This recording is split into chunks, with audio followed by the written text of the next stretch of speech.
పశ్చిమ గోదావరి జిల్లా తణుకులో హోంమంత్రి వంగలపూడి అనిత పర్యటించారు. పట్టణంలో 4 కోట్ల వ్యయంతో చేపట్టిన పలు అభివృద్ధి పనులను ప్రారంభించారు.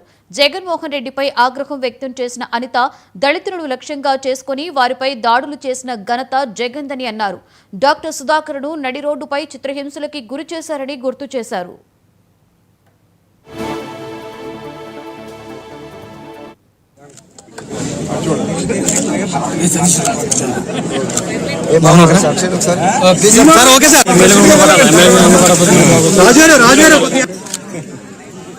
ఊరందరికి ఇవ్వాలి.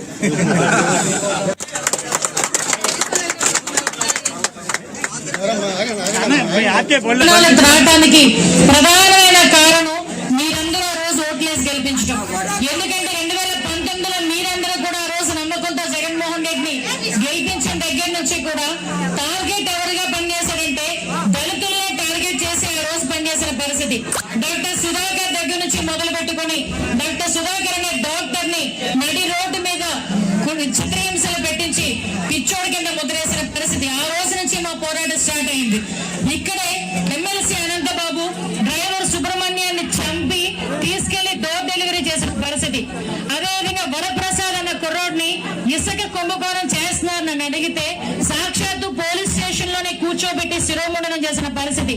డాక్టర్ అనిత రాణి అని ఒక ఆవిడ్ని ఇది ఎందుకు జరుగుతుంది, అన్యాయం జరుగుతుందని ప్రశ్నిస్తే ఆవిడ్ని లైంగికంగా వేధించిన పరిస్థితి, ఆవిడ్ని శాఖాపరంగా వేధించడం, అదేవిధంగా ఆవిడకి ఫోటోలు తీసి చాలా ఇబ్బందులు పెట్టే పరిస్థితి తీసుకురావడం, ఇలాంటివి చూసుకుంటా పోతే ఎంతో మంది దళిత కుటుంబాలను అన్యాయం చేసి అదే దళిత ఓట్లతో గెలిచానని చెప్పుకునే పెద్ద మనిషి జగన్మోహన్ రెడ్డి అదే దళితుల్ని సర్వనాశనం జరుగుతున్నా కూడా ఎక్కడ నోరెప్పిన పరిస్థితి. ఈ రోజు ఇప్పటికి వచ్చిన తర్వాత ఎన్డీఏ గవర్నమెంట్ వచ్చే సంవత్సరం కరెక్ట్ గా మీరందరూ ఆశీర్వదించే సంవత్సరం.